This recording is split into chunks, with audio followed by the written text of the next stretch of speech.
Okay. What I'll do is a little landscape sketch. Okay, just using the paints that I have here. I'm really thinking to mix in a little bit of yellow in here as well. I doubt that I'll need the neutral tint, but a bit of yellow or just a more warmer paint down the front. That's one thing I wish they included in here, but it's not a deal breaker. The colors that they've included, I'm really quite impressed with so far. Go through. That's just a bit of water coming through here, and you know, got maybe like a mound of sand or something like that. Yeah, and this is some bushes, bits of shrubs. Maybe I'll get a rock in here, another rock. Yeah, thinking where I can get that shadow in. Not to the right hand side, but should be alright. Maybe some shadows of the trees on the water, on the ground. Got maybe a tree up the back as well. That maybe use that to do a touch of negative painting as well. Put some indications of where I want the branches to be. I do want to add in a bit of sky there as well, just to see how that blue looks in the sky. Normally I do use cerulean blue, but I'm going to try to limit my palette to just what I've got here, these 6 colors. So we'll see if it can handle something like this, and kind of an Australian landscape scene. Okay. And more trees. Pretty simple. Nothing too complicated here. I just want to make sure I've got some details for the branches, so to remind myself to go into those branches later. Could be a log or something on the ground. Okay. Want a bit of water there. Okay. So let's go. Start putting in a little bit of this blue for this. Okay. This is what is it? 161. Purple and blue. Purplish kind of blue, but look at that. You can dilute it out and actually goes super light. Like a lilac-y color. Sky.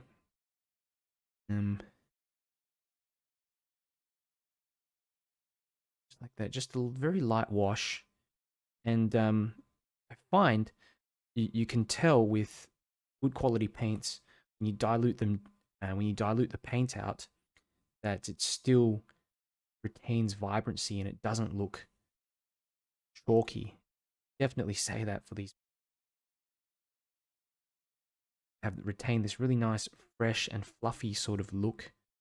I'm just going around here into the sky, like that. Just a cool color for the sky.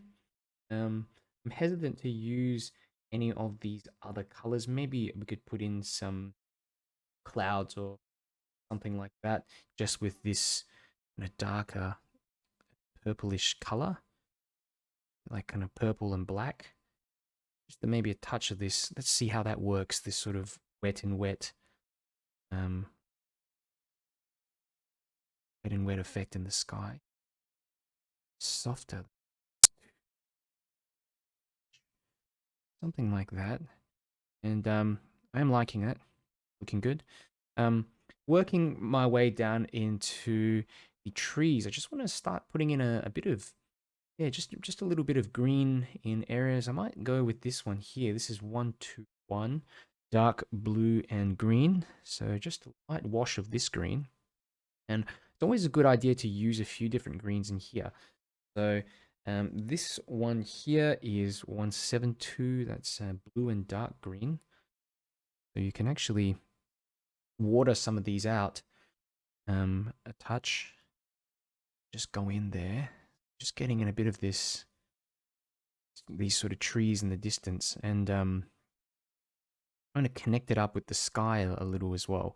One of the most important things to remember is that you want to make sure also that the you want to make sure that the trees are darker than the sky. So when I'm adding in a bit of paint for these out in the back, I just want to make sure that I'm comparing it to what I've painted into the sky, consciously making sure that it's darker. If you don't make it dark, it's just going to look like, it's just not going to separate out from the sky. Okay, notice I've left a bit of white there as well. That's just for the tree trunks and stuff like that. Okay, come down here, you know, just separate a little bit of that out there. If I can drop in some darker green in this section as well, just to let that granulate out. Maybe some of this, put in a bit of that pink. Kind of just a bit of warmth in there. What's this one? Purple and pink. The 152. Okay, interesting. Carry that down. Let's get some more here. And a bit more mixing in here as well. Notice this part of this part has already started to dry. Okay, and that's what you get when you wait too long, especially when you're using hot press paper. It does that. So I'm gonna hurry this up a little bit down here. Again, just leaving in a few of these bits and pieces, branches, bits of open areas. Noticing how I'm just mixing some of it right into the sky. Okay. Afterwards, what I can do is get in some more darkness. So I'm just mixing a bit of this blue-green, these two different blue-green sort of colors together. One of the amazing things about this set I'm starting to realize is just the huge amount of greens in here that you can mix. You can see that a little bit of granulation occurring on that right-hand side as well, where the paints are just separating out, and you get a bit of texture, and that sort of effect, that textured kind of effect, is really important when you're painting landscapes. It just implies detail. This is the bit that I was a bit worried about. I do want to put in some kind of a yellowy color in here, and the closest thing I have to it really is just this purple and pink color, and I don't think that's really cut it out. I'm going to pick up a bit of yellow. This is just a bit of yellow ochre, and I'll just drop in a touch of that here, just to indicate some light. Touch of light here. That's one thing I do wish that they had in here, just a yellow, but that doesn't matter. We'll make do. Tiny bit of that, and maybe a little bit in the front, just a touch of this yellow ochre.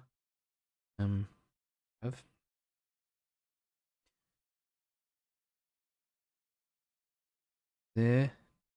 Another option is you can also mix some of these colors up together and create a kind of a grayed down sort of tone. So maybe if I get a bit of this blue, a bit of this purple, reddish color, mix up a color that's a little more neutral, maybe something like that. Okay, and I can just mix that in a bit with that yellow. Okay, there. I'm going to carry this wash down a little bit here. This is going to be the river, and it's got this kind of greeny sort of color in the water. Green and browny sort of tones, hues in here. So get that in quickly like that. Little bit here of some darkness. Let's go with purple. A bit of that purple in here to create some shadow, maybe. That. You can also just leave bits of white on the paper to indicate highlights as well. I mean, you don't have to paint everything in. And what I'm actually trying to notice, the way I'm using the purples, is it's almost as if it's similar to neutral tint. I'm just using it to darken down some of the other colors. Okay, and you know, it's also good to start putting perhaps a bit of it here in the distance near the riverbank. Some spots of darkness here and there, remembering to also preserve some of that yellow in there.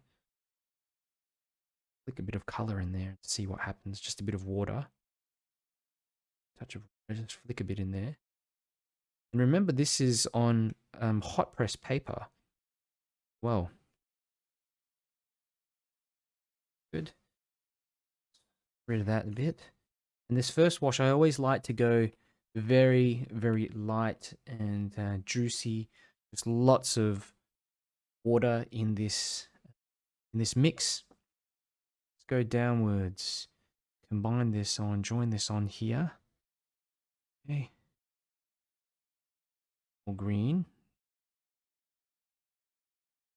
Good. Okay. I think that's looking half decent for a quick first wash. So I'll probably let this one dry off. Okay, we'll go back in it and we'll get some more. So what I'll do actually first is if I can get in bits of feathering in of color. Okay, so here just gonna put in a few little blips of this darker purpley color, indicate some of these shrubs and stuff here. Okay, before that paint dries,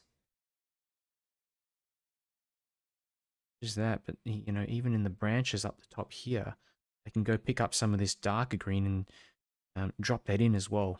Just see how that sort of looks. I don't want to go overboard with this as well. Just got to be careful because, again, there's a lot of light in that background section. But I'm just trying to create a sort of blend of colors, joining up that background and the foreground slightly, and also kind of outline the riverbank a bit as well. Touch of darker paint near some parts of that riverbank, like here, can sometimes help to indicate that. You do see some of this stuff here in the foreground as well, just little bits of debris and stuff in here. While the paint's still wet, or not, you know, you could have bits of drier areas here as well. Good to just get some of that in. Okay.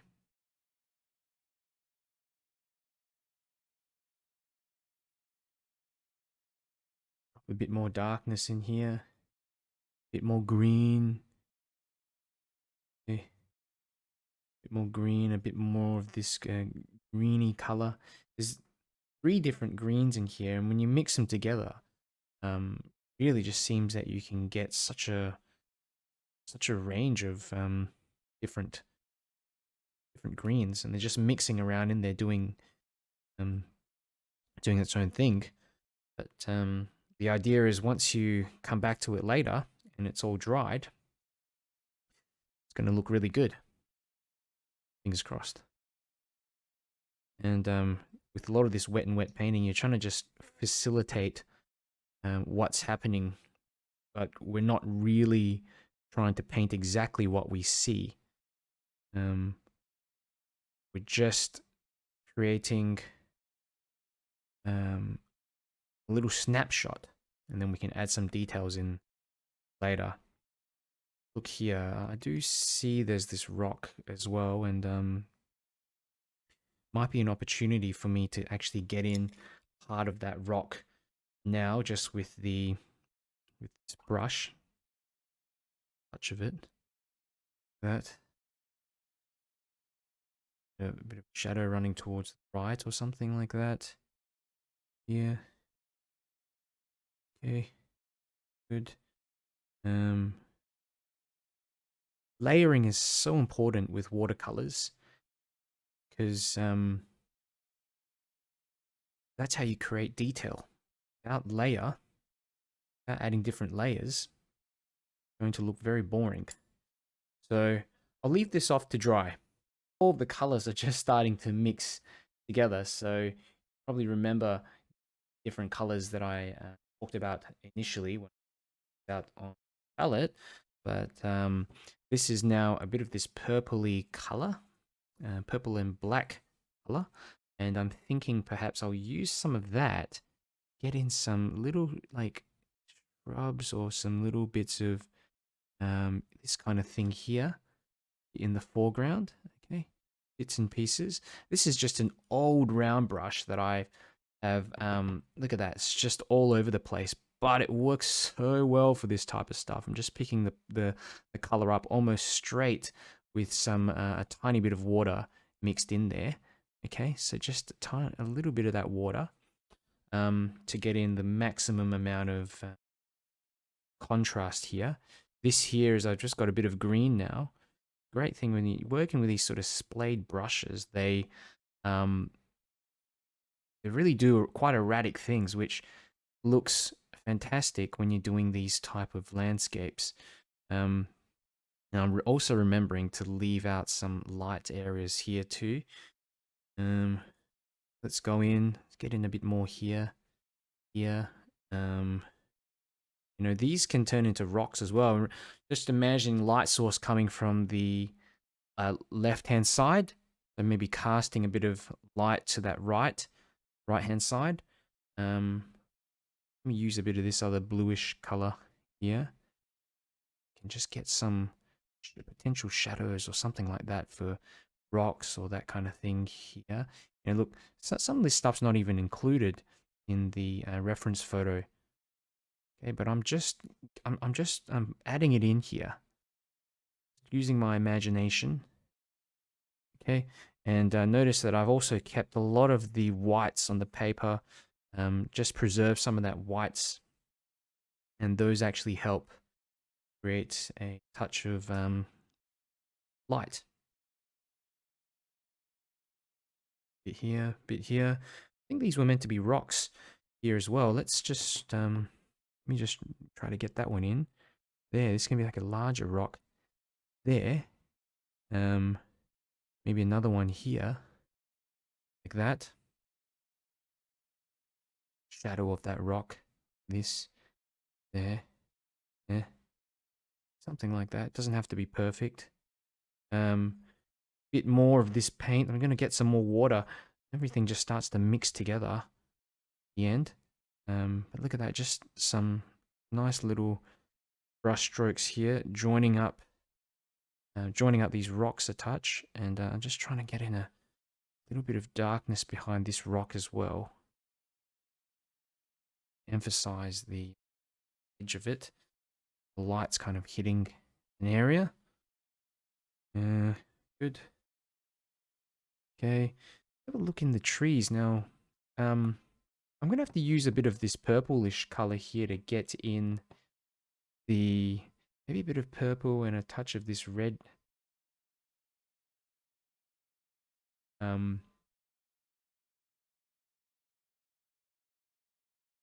Touch of blue here. Just trying to make a subdued down purple sort of color. It doesn't matter exactly what that color is, but I just want to create some small details for the tree. Might actually a brush to make it easier. Okay, you know, just to get in details of the branches. Okay.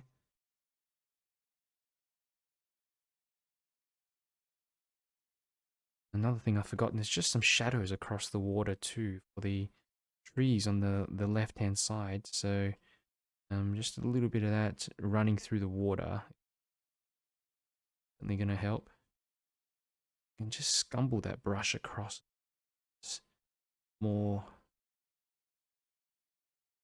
subtle. That's better. Okay. More of this. Just trying to draw out some of the details on the trees over in the background. Sometimes what helps is also adding in a little bit more paint in areas to create, again, additional contrast, layers of trees. This could be another layer of tree there. There could be another one here as well, kind of behind here, just a bit more color. Um,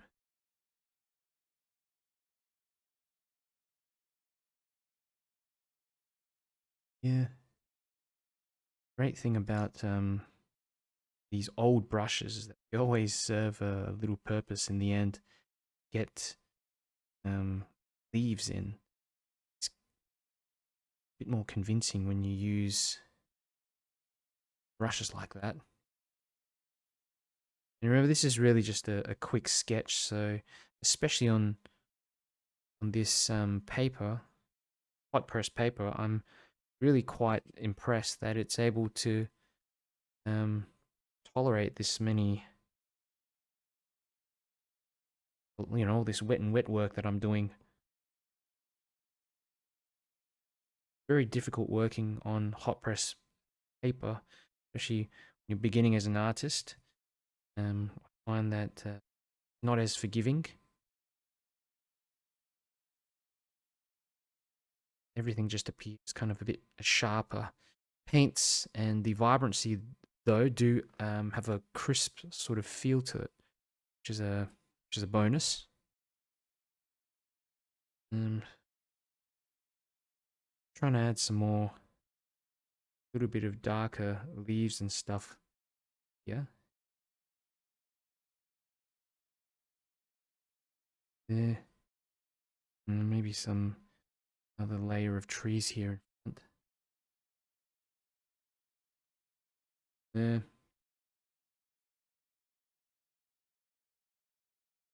Get in a few little bits of shrub or whatever here as well. Foreground, maybe up here.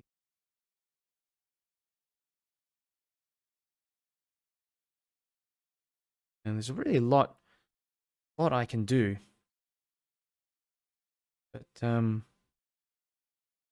don't want to spend all day on this. Certainly the paper is fantastic. It's holding up to multiple washes. You can still see the previous layers. Works just as well as any hot press cotton paper that I've used in the past. I don't often use hot press paper. I only use it when I'm doing portraits, but not even then these days. I tend to use cold press paper, but it's something different if you are looking to try out hot press paper. This stuff works pretty well.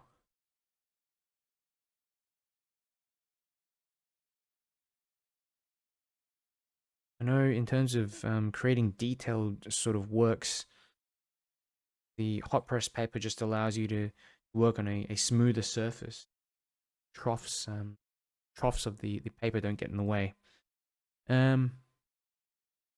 Let's go really dark. I don't know. Let's just pick some paint straight off the palette, and let's just see what it does if I for example try to get in some branches or something like that coming in. Size a bit of that. Some branches.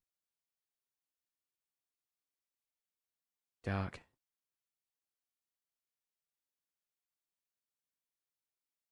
And that's something I find super important. Just having that the paint just has that versatility to get in all the super dark bits and pieces. Okay, I haven't had to go in to pick up any neutral tint. Bit over here. Yeah. Yeah. Sometimes it does help to have a bit over in the background and things as well, like, yeah. Bank. Okay. Basic little landscape. Branches. You can see the paint does react quite well in terms of all the wet and wet effects. You've got some wet and dry and stuff up here as well. So I want to try using some cold press paper and just have a look at how it reacts on cold press.